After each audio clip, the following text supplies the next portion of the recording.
Hello guys, welcome to my channel walk with market में आपका स्वागत है। अभी मैं आपको ये बताना चाहता हूँ कि जिस हिसाब से मुझे कुछ कमेंट है कि ये मार्केट के अंदर जब आज का हमारा जो इंडेक्स है लगभग 250 पॉइंट से लगभग 230-40 पॉइंट बढ़ा हुआ है, उसमें हमको बाय करना चाहिए या नहीं, क्योंकि हमारा मार्केट अभी नियर टू पिक के पास में है, नज़दीक में है।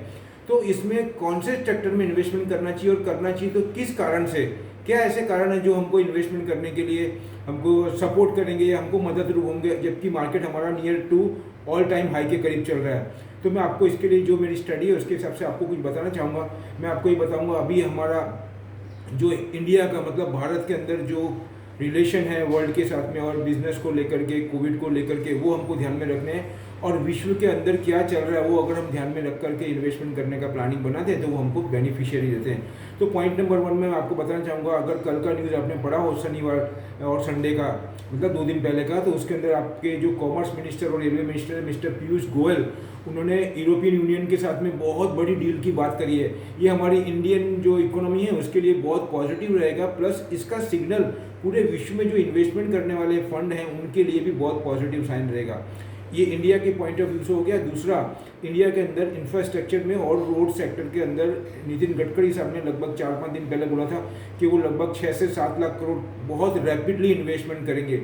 और हाईवे के अंदर वो सिंगापुर से कंपैरिजन की रोड और इंफ्रास्ट्रक्चर बनाने की बात कर रहे हैं। तो ये इंफ्रास्ट्रक्चर का मैसेज भी वर्ल्ड के इन्वेस्टर जो होते हैं उनके लिए एक पॉजिटिव साइन होता है। अब मैं आपको आता हूँ, ये मैंने मेन जो है वो इंडिया के आपको पॉइंट बताए जो हमको इन्वेस्टमेंट करने में सहूलियत देंगे और इससे हमको सेक्टर भी मिल सकता है। जैसे कि पीयूष गोयल की साहब की बात करूँ तो मैं आपको रेलवे का सेक्टर आ गया, और इंफ्रास्ट्रक्चर की बात करूँ तो सीमेंट, स्टील, और आपको जो इक्विपमेंट बनाती जैसे कि एस्कॉर्ट हो गया, एल&टी हो गया, इस टाइप की कंपनी।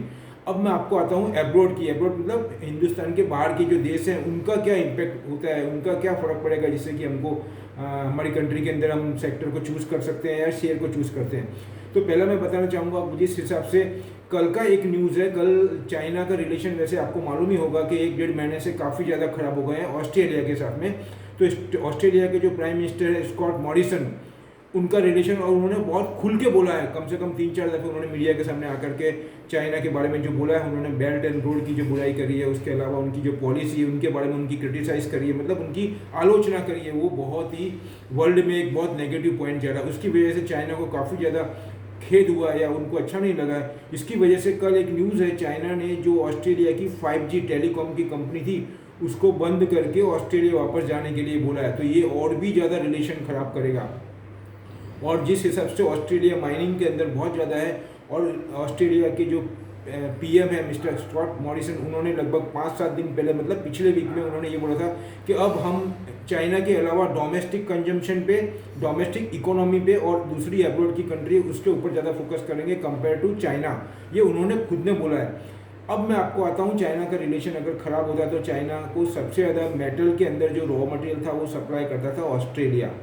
दूसरा पॉइंट नंबर आज की न्यूज़ में बता रहा हूँ आपको, जो मैंने रूटर्स में से लिए और मिंट में पढ़ी है, उसके अंदर ये बताया गया है आयरन ओर की वर्ल्ड की सबसे बड़ी माइनिंग है वाले है, ब्राज़ील की जो माइनिंग कंपनी है वाले, वो बहुत ही बड़ी है। उसके अंदर due to rainfall, continue rainfall Brazil में हो रहा है, उसकी वजह से खान जो होती है, वो खान को हिंदी में बोल रहे हैं खान, गुजराती में खान कही है आपने, तो वो माइनिंग के अंदर पानी भर गया है। पानी भरने की वजह से माइनिंग का काम रुक गया है, उसकी वजह से आयरन ओरी और कॉपर की खान में है, और ये काफ़ी टाइम इसमें लगेगा इसको वापस से अपने काम में आने के लिए। बारिश चालू रहेगी, पानी भरा रहेगा, उसमें काम होगा नहीं, उसकी वजह से जो अपने रॉ मटेरियल है, जैसे आयरन ओरी हुआ, कॉपर का रॉ मटेरियल है, वो प्रोडक्शन नहीं हो सकेगा। और जो चाइना की डिमांड है वो तो रहेगी, उससे इंडिया के अंदर डिमांड आ सकती है। और चाइना की इकोनॉमी तो ऑलरेडी बूस्टअप हो रही है, तो उसके देखते हुए जो डिमांड है वो दूसरी कंट्री से फुलफिल करना चाहेंगे वो, उसको देखते हुए हमारी जो माइनिंग कंपनी है उनका फ्यूचर अच्छा है, स्टील का फ्यूचर अच्छा है थोड़े आने वाले टाइम के लिए।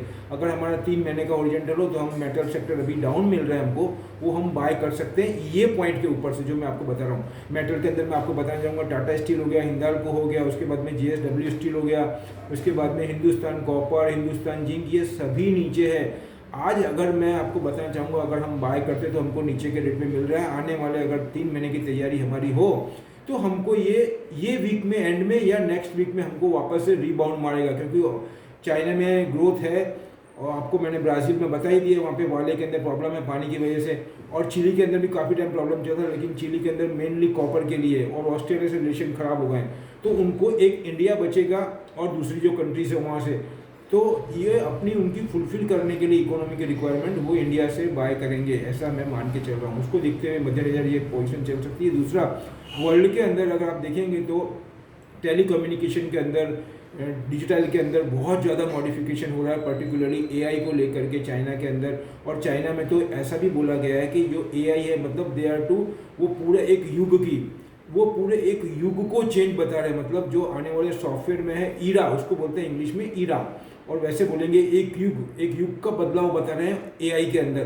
तो उसको देखते हुए बहुत ज़्यादा ग्रोथ बता रहे हैं सॉफ्टवेयर के अंदर, तो उसका इम्पैक्ट पूरे वर्ल्ड में आने वाला है और उसकी डिमांड आएगी। तो उसकी वजह से सॉफ्टवेयर के अंदर ऐसी कंपनियां जो मॉडिफिकेशन करती है, जैसे मैंने आपको बताया था 3M इंडिया मैंने बताया था, वो आज देखो 150 रुपये ऊपर है। उसके बाद में आपको जो क्लाउड से रिलेटेड कंपनी उसके अंदर बहुत अच्छा बता रहे हैं, उसके अंदर हमारी HCL टेक है, उसके बाद में विप्रो है, ये कंपनी में भी नीचे आओ तो हम बाय कर सकते हैं। उसके बाद में मैं आपको बताना चाहूँगा ऐसी कंपनी, और दूसरा अभी जो आपको मैं बताऊंगा चिप और सेमीकंडक्टर के अंदर स्टिल प्रॉब्लम खड़ा ही है, उसमें सब अपना अपना हिसाब से इन्वेस्टमेंट करके प्रोडक्शन बढ़ा रहे हैं। तो उसको देखते हुए इंडिया के अंदर सास्केन कम्युनिकेशन बहुत अच्छी है, अगर हम रख के रखेंगे, क्योंकि डिमांड इतनी ज़्यादा है, वो अभी फुलफिल होगा नहीं। उसको देखते हुए सास्केन कम्युनिकेशन को नीचे आए तो लेने का है, मैं ये बताना चाहूँगा। तो ये सब मैंने आपको बताया है, ये सब पॉइंट को देखते हुए। दूसरा, यूरोपियन यूनियन में पूरा का पूरा इकोनॉमी अप आ रहा है। दूसरा, मैंने आपको कल एक बताया था वीडियो के अंदर कि यूके मतलब यूनाइटेड किंगडम के अंदर पूरा रेलवे में मॉडिफिकेशन की और रिवाइव की बात कर रहे हैं, रिफॉर्म की बात कर रहे हैं, मतलब उसमें टोटल चेंज करेंगे वो। तो उसको देखते हुए स्टील के अंदर, रेलवे के अंदर, और उससे जो रिलेटेड कंपनीज होती है और जो बिजनेस होते हैं रेलवे से, उनके अंदर बहुत ज़्यादा डिमांड आएगी। तो यूरोप में आएगी तो वो इंडिया के लिए भी बेनिफिशियरी है और यूएस के लिए भी। तो यूएस में भी ऑलरेडी काफ़ी ज़्यादा डेवलपमेंट कर रहे हैं कंपेयर टू चाइना से उनको फाइट करनी है, तो उनको अपना पूरा का पूरा इंफ्रास्ट्रक्चर और इकोनॉमी को बूस्टअप करना पड़ेगा। ये सबको देखते हुए माहौल काफ़ी पॉजिटिव है। जो चीज़ अच्छी है और नीचे मिल रही है उसमें बाय करेंगे तो थोड़ा टाइम हम होल्ड करेंगे, लगभग 15-20 दिन या महीने 1.5 महीने का, तो हमको प्रॉफिट मिलेगा। और प्रॉफिट उसके पहले मिल जाता है। हमको 3 महीने का टाइम लेके चल रहा है, वह टाइम से 3 महीने का ओरिजेंटल लेकर के हमको चलना है, क्योंकि FII कोई भी गेम खेल सकती है, तो हम उस टाइम खड़े रह सकें। और अगर हमको प्रॉफिट मिल जाता है 15 दिन, 10 दिन, 8 दिन में, तो आपको 2 टका 3 टका उसका प्रॉफिट मिलता है। तो उस टाइम मैं यही बोलूँगा, अभी सिचुएशन ऐसी है थोड़ी, उसमें प्रॉफिट बुक कर लेना है। तो लास्ट में मैं यही बताऊँगा आपको, ये मेरे अपने विचार है, मेरा डिस्क्लेमर है, ये अपने विचार है, अपनी एनालाइज है, अपनी स्टडी है। अगर आपको डिसीजन लेना है तो आप अपने एक्सपर्ट की गाइडलाइन के हिसाब से काम करें। दूसरा, अगर मेरे वीडियोज़ अच्छे लग रहे हैं आपको, तो मैं आई रिक्वेस्ट यू, इसको आप लाइक करें, शेयर करें, सब्सक्राइब भी करने का एक तो बनता है, क्योंकि मैं बहुत मेहनत करके बनाता हूँ। आप कंपेयर कर सकते हैं इसको, आप मिनट में मैंने जो पढ़ा है वो बोल सकता हूँ मैं आपको, यूट्यूब में पढ़ सकते हैं। ये सब पढ़ के आप कंपेयर करिए जो आपको बताना चाहता हूँ। अगर टाइम है तो अच्छी बात है, नहीं तो मैं बता के जो पढ़ के आपको बताना चाहता हूँ वो आपको बेनिफिशियरी रहेगा। लास्ट में ये बोलूँगा, come together, push up our new India, we are the best.